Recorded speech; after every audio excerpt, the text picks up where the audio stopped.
Hi hello नमस्कार राम राम मंडळी, मी सुजाता आज माझ्या व्लॉगमध्ये पुन्हा तुम्हा सर्वांचं स्वागत करते।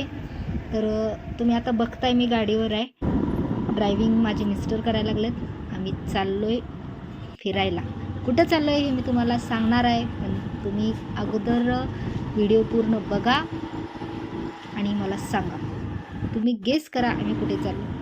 तर हे सांगलीतलं ठिकाण आहे। सांगलीकर कोण कोण असाल तुम्ही कमेंट करून सांगा की आम्ही कुठे चाललो। तर आज होता शनिवार, तर आम्ही चाललेलो तुंगाला मारुतीच्या दर्शनाला। तर जाता जाता बघितलं बघा तुम्ही, बैलगाडी, बऱ्याच दिवसांनी बैलगाडी बघितली, इतकं भारी वाटत होतं।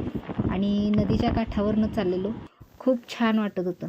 आणि ही हिरवळ तर बघितली, हरभऱ्याची भाजी, मला माझं लहानपण आठवलं की त्यावेळी आम्ही हरभऱ्याची भाजी तोडायला जायचो, खायला पण आवडायची तेवढीच। हे बघा आपण आलो तुंगात मारुती रायांचं दर्शन घ्यायला।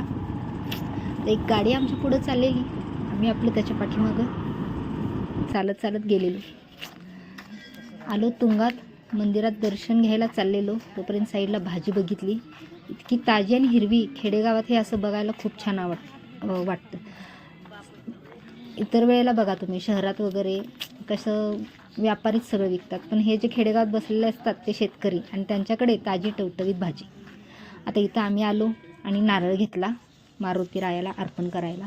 पहिल्यांदा मस्तपैकी बाहेरून दर्शन घेतलं रायांचं, लगेच आरती उदबत्ती लावली, तिथं कापूर लावला आणि आम्ही थेट आत दर्शनाला गेलो। गर्दी खूप होती, त्यामुळे व्हिडिओ करायला थोडा अडचण येत होती। मारुती रायांचं दर्शन घेतलं मस्तपैकी, अभिषेक पण मिळाला पहिला, छान वाटलं। आणखी टू बी कंटिन्यू प्रदक्षिणा काढल्या। सगळे माझ्याकडे बघत होते व्हिडिओ करताना, पण नाविलाज मला करायचा होता व्लॉग। तर कोणाचं तरी हे चालू होतं, दत्त महाराजांची मूर्ती आणलेली आणि त्यांनी कीर्तन चालू केलेलं।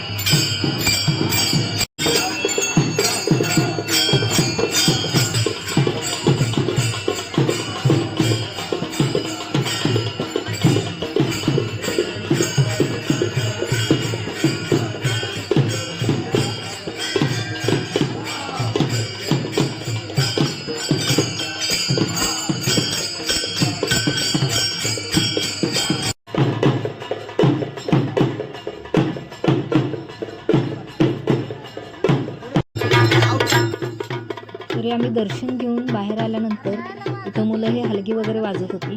तिथं आल्यानंतर एक मुलगा लाजून लगेच पाठीमागं सरकला। मला म्हटलं अरे बाबा वाजव, मी व्हिडिओ बनवते, तर ऐकायला काही विचारत आहे। कसा वाटला व्लॉग नक्की कमेंट करून सांगा।